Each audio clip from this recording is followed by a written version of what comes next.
All Things Create, hosted by Sonia Richardson.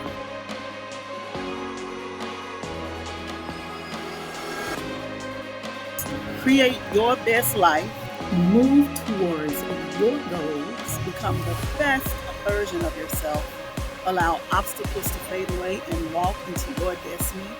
All Things Create. It's 2025. Let's go.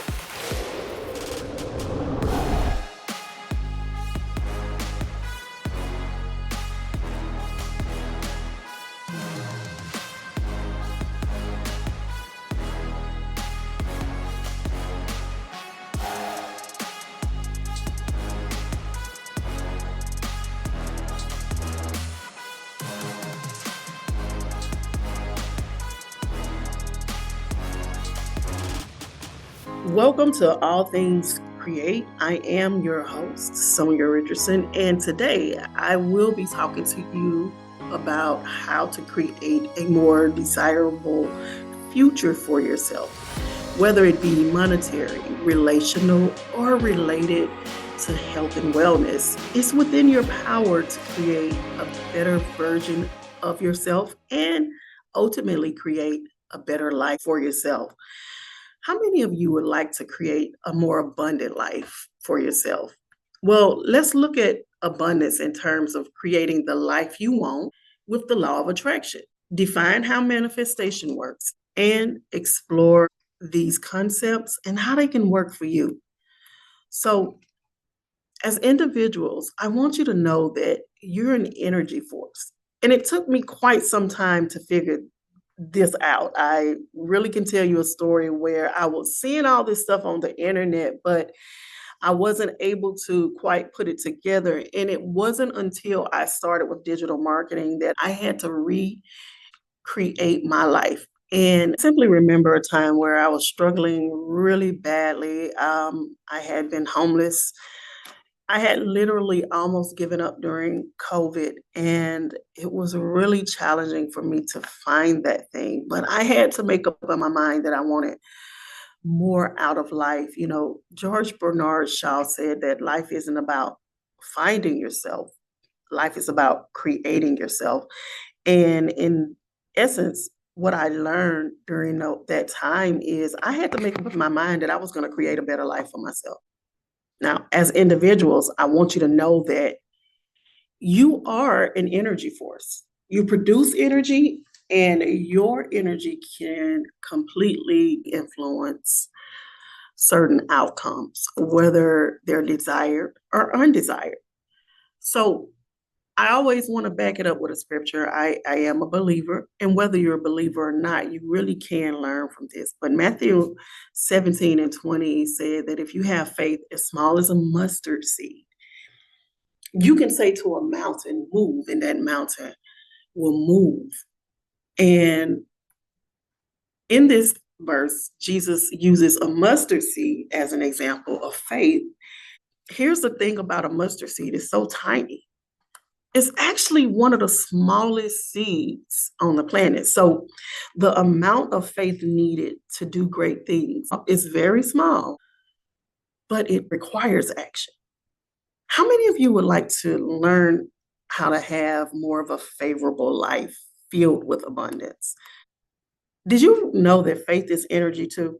So faith is living. True faith is not just a passive belief. It's not something that just comes, goes, and passes by, but it's actually an active force that manifests into one's actions. James 2:26 says something like, faith without works is not alive, it's dead. So that verse emphasizes that true faith is not just a belief, but it really has to be accompanied by some form of action. So the law of attraction is the idea that your thoughts and emotions attract similar experiences into your life. And what do I mean by similar? You are going to produce more of what you think about than not. So if you think life is bad, you're going to continue to produce bad things to happen in your life. bad outcomes. Break it down and look at manifestation, because we hear a lot of talk about manifestation. Manifestation is the practice of actively using your mind to visualize and bring more desired experiences into reality. So Hebrews 11 and 1, 1:11, I love that number, by the way, says that now faith is the substance of the things hoped for and the evidence of the things not seen. So manifestation is about the future. It's essentially about bringing your desired future into the present. But think about the word desire. So it's what it is you want the most, but you can't simply want it really bad. You really truly have to put your thoughts in a place and your beliefs in a place and your actions in a place to achieve that manifestation. It takes action to manifest. The law of attraction, on the other hand, in essence, means you attract more and more of what your focus energy sits on, as I was saying. So think about, how many of you have heard and seen the Peanuts character Charlie Brown? Well, if you haven't, it's a cartoon. It's from back in the day, and there's a lot of controversy around the Peanuts cartoon, but that's not what I'm getting at here. So I don't want your mind to go off focus on those.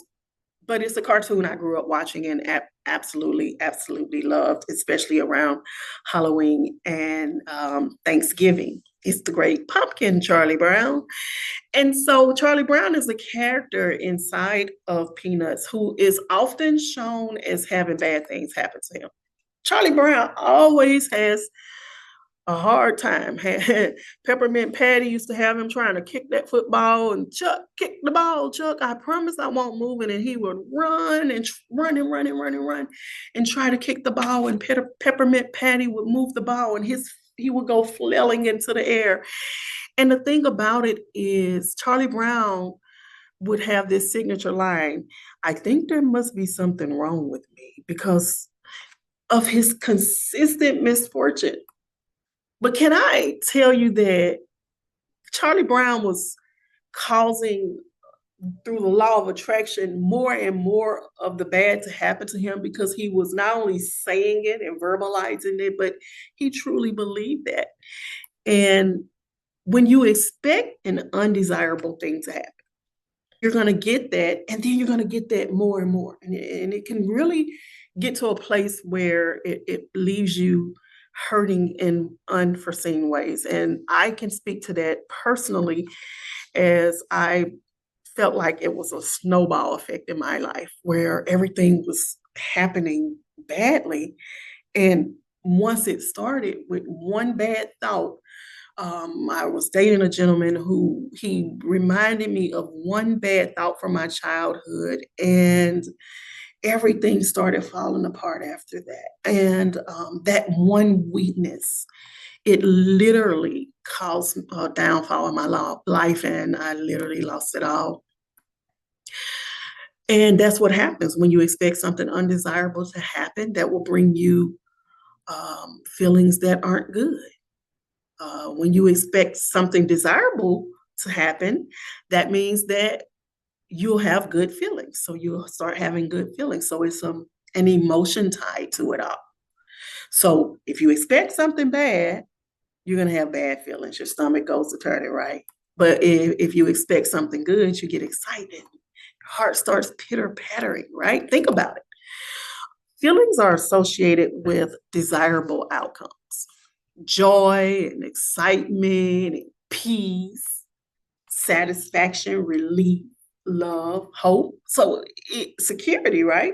So if it's something that you absolutely are desired to have, and you associate all these good thoughts and feelings with it. But think about some of the feelings that are associated with undesirable outcomes. And what are undesirable outcomes? The things that you don't want to happen to you. You don't want to have a broken heart, a broken spirit, or something reminds you of a time in your childhood where you felt so lost.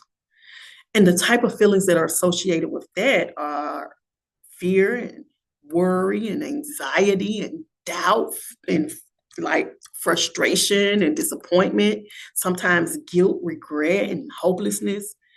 You even can feel sad and ultimately insecure. And nobody wants to feel that, right? In psychology, and I'm not a therapist of any sort, okay? But in the psychology association, when you associate two things together, refers to the mental process of linking ideas together. So one may associate lightning with thunder or thunder with lightning. One may associate coffee with tea. Does that make sense? So if someone has a bad experience when going to the grocery store as a child, they can develop anxiety about being in a grocery store. This means that when something is associated with pain, we can develop an anxiety because we expect pain to occur. Ah, listen to that word, expect. So anxiety occurs because of an expectation. If you want to create a better life for yourself, a life of more abundance, you have to look at the things that hold you back. You really have to look at what causes you to have anxiety. And anxiety most often occurs when a person is expecting a bad outcome. That is interesting because the outcome has not happened. But anxiety means that you're expecting something bad to happen, even if you're not thinking about it at the front of your mind. You're thinking about it at the back of your mind because you've associated something with one thing with another. The Latin word anxious is the root word of anxiety, and it translates to meaning distressed, troubled, or solicitous. Solicitous is quite important. You know, we're taught that we're not supposed to solicit. We're not supposed to stand in front of stores and businesses and solicit anything, right? But look at the way anxiety is looked at as solicitous. It just comes in when it's not wanted. Isn't that interesting? So back in my day, we would call it stuff like you would hear people say anxiety, like, girl, child, my nerves are bad. Okay. He got me smoking. Oh God, I don't even smoke. Oh, bro, she crazy. She got me all twisted.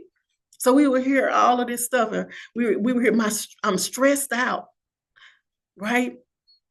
So this is what people would call it back then. The American Psychological Association says that anxiety is an emotion characterized by feelings of tension, worried thoughts, and physical changes like increased blood pressure. Think about that. Sorry, some of the symptoms of anxiety are excessive worry and feeling tense, feeling restless, like you're on edge, increased heart rate, breathing, sweating. If you've ever had an anxiety attack, and I had one time, and I'm going to tell y'all why in a minute. Difficulty concentrating or making decisions, physical symptoms such as nausea, stomach upset, or headaches. So I want to look at it more closely, but I'm going to tell y'all about a time where I had an anxiety attack. Never had an anxiety attack my entire life. Went to visit a gentleman in Atlanta, me and my youngest daughter, because I was thinking about moving to Atlanta at that time, and he offered for us to stay at his apartment. And the absolute fear, I've never lived with a man. At that point, I was so scared because I had experienced something so horrific years before that I literally just cut all men off. And that was a gentleman that I had gone on some dates with and used to work with. He took the life of a mother and a daughter. And he called me that morning before he did that, and he sent me some really weird messages. And he was really trying to get me to say, hey, I want you to have a good life. And then I was like, hey, what's going on? And I was questioning him so much, and he kind of just snapped off from there. And it scared me so badly that I literally was associating what he did with just men in general, and I didn't want to be around any men. So to be around men, it put me in a place where I'm putting my daughter and I in a home. Now, this gentleman, he was a good friend of my family member, one of my male cousins. I got the word that he was a good guy and this and that, but it didn't matter. I literally laid down the first day that we arrived in. He had a room for my daughter, nicely put up, in a room for me, and he slept on the couch.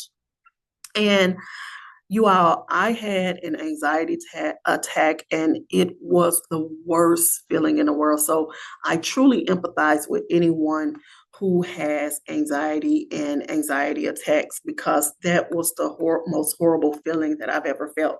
And I only felt that anxiety one other time when I visited an attorney in Illinois after I had not dated for a while.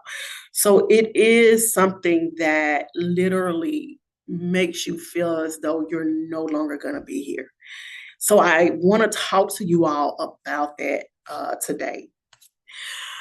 If you want more money, but the minute you receive your tax check, you get really nervous because you're afraid you won't be able to buy something. Or if you really want to lose weight and you lose 10 pounds, and then the minute that you lose those 10 pounds, you eat a tub of ice cream. Or if you want the love of your life, but the minute you meet someone who makes you feel deeply, you go and cheat on them, or you call them bad names, or you do something to sabotage the relationship. What is actually happening there? So what typically has taken place is you actually had something really good happen to you, and you become afraid. So you in turn do something to produce more of an undesirable outcome. That is because you truly don't believe you deserve the desirable life that you say you want. And that's how the law of attraction works. It works based on energy and emotion that you produce. The more energy you produce, the more energy that you produce that yields an undesirable feeling, the more you're going to receive more of what you don't want. And anxiety stops you because it's misdirected energy. Okay. And what do I mean by that? You're wasting energy on something that has never happened yet. So you want this love of your life, and you meet them, and you all connect so deeply that it scares the both of you, because you both truly possibly don't believe you deserve something so perfect. And anxiety is when you're directing your present energy flow onto a future outcome that you expect to be undesirable. And what's happening and playing in the minds of those two individuals is often that they found the love of their life. They found the person who makes them feel complete. However, they associate all that good with maybe something that happened in a relationship before, prior to that. Man, the last time I felt this good, I couldn't keep it. And so what happens is you actually utilize all of your source energy in anxiety, and you're unable to move, you're unable to function in that relationship. And in those instances, people will actually go and find someone less desirable, simply because the thing that they truly desire, they don't know how to defeat their anxiety in order to have the one that they truly desire. So it can cause an individual to be exhausted and feel like, man, I'm stressed. This relationship is stressing me, when in all actuality, it's their own thought patterns. And so that also works with you producing more favorable outcomes too. So let's talk about that. This is where manifestation comes in.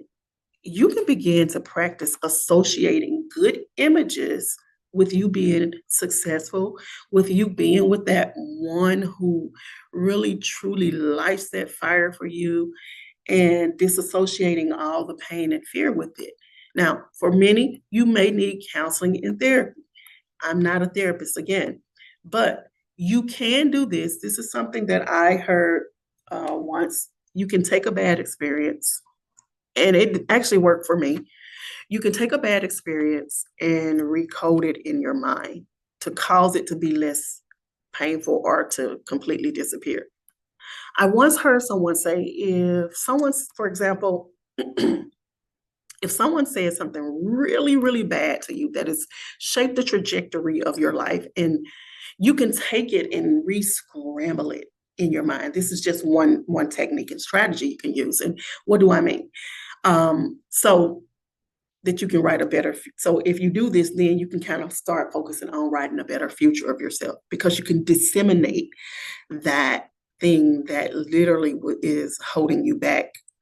And I'll give you an example of my story. I was told at a very tender age that no man would ever want to be with me, no man would ever want to marry me, that I'll only be a slut and a whore all my life, and that nobody will ever want me. So uh, I utilized this strategy, and it really helped me. So this is what I did. I repeated what the person said, but I envisioned them saying it backwards. Like, back in the day, we had tapes, cassette tapes. And if you rewind it, or even those VHS tapes where you rewind a movie, and when you were rewinding it, people would go backwards really fast. So this particular process would have you to have the person like rewinding what they saying, and like all the words they said that went to you, you will have it go back like they're saying it, and then have them say it like real fast, like you put pressing real fast and let them eat their own words. It's pretty cool. It actually worked for me, and it helped me to rid my mind of the power that I felt those words held over me for all the way up into my 40s even. So after you get to the root of the thing or the thoughts that are stopping you, you must diminish the power over you immediately. You must. And it goes beyond just writing in your journal. Journaling is key. I'm a person who studied the brain a lot, and Dr. Daniel Amen of Amen Clinics, who studied hundreds of thousands of brains, really, really is fond of journaling to fix your brain. And one of my favorite books of his is Fix Your Brain, Fix Your Life. So you really truly want to diminish those words, and after that, you can begin the process of creating the life you most desire through manifestation.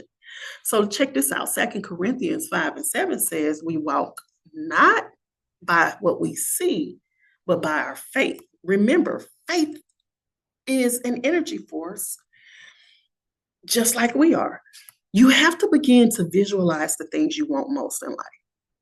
So I always tell people to first take some time, clear your mind for 5 to 10 minutes of all the hassles of the day. Get in a place of complete silence without actually falling asleep. Okay, a lot neuroscientists actually agree with some of these methods, and non-traditional medical individuals have utilized these such practices to help people to even heal their bodies of things such as cancer. So you want to get yourself in a place where you completely silence your mind without actually falling asleep, and then see yourself in the, like, if you're trying to lose weight, see yourself in the body you want. Okay, if you're trying to get more money, see yourself with the amount of money you want. If you're trying to finally be with that perfect partner, see yourself being with that perfect partner. Immerse yourself in what you're seeing. You have to visualize it, you have to say it, and you have to take it on as if it already is. Because remember, manifestation is bringing what's in the future to your present. So what you're actually seeing is your future happiness, and you're going to bring it to your present. So in turn, you'll begin to move in a direction of allowing that to happen. You see, listen to what I said. Some of you might have missed that. You will actually move in a direction of allowing that to happen.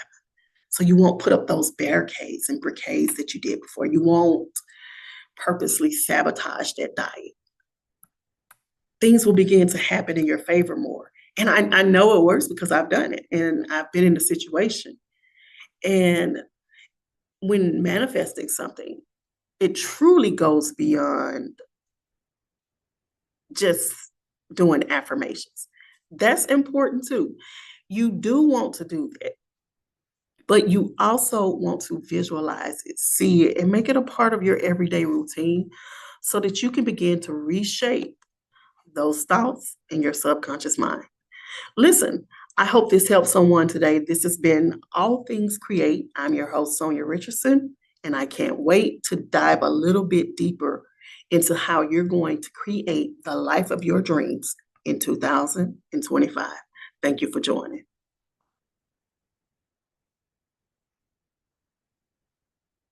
So much for that. Listen.